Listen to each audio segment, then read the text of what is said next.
mizo pathian fakna la phuwa to chan hei pusila zar mo ete kan thin lung hian a ngil don to lo ti hriat reng mai mizo te kan om chung he chuanin engtika ma hin kan ngil to don lo ti alang renga la tha tak tak te hla kan nun min lip choka thu taka min hruai lut vong vong thei hla tam tak min chhop chua sak to a hla hi ngai nom thina ni ei tuna poin family worship a marwatin malin ka om lo ti ama sila za moi la phu tho ron sa ngai thang o family worship a mu nom chin chumi tiala ma jon tharau nu na chom ngoi ngoi ta ti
pusila zamoi hla hi chu avan ril thei tak katia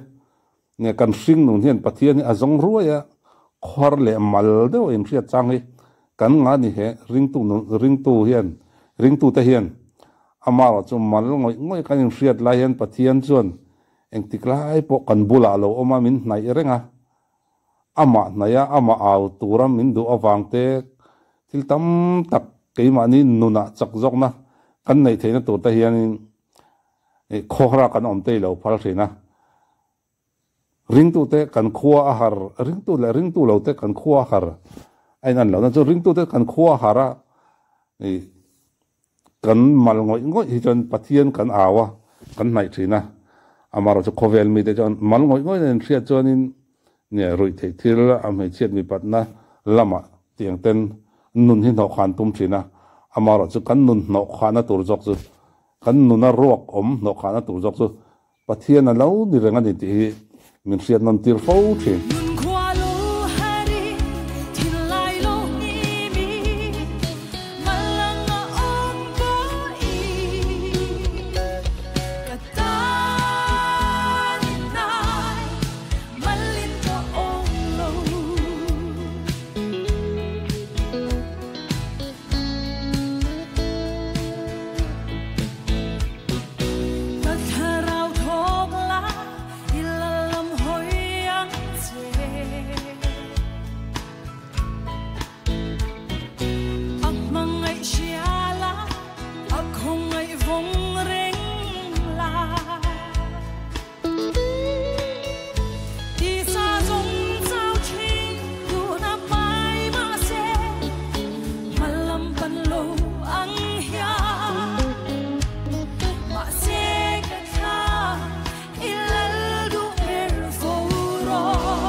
maro di zai hi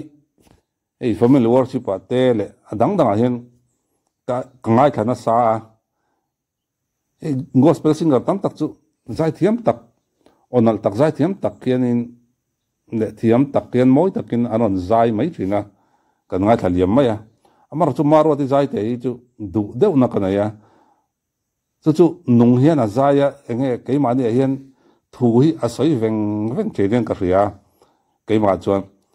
azai hi angai nom bik khi ka ti thin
sila zar moi la te chu o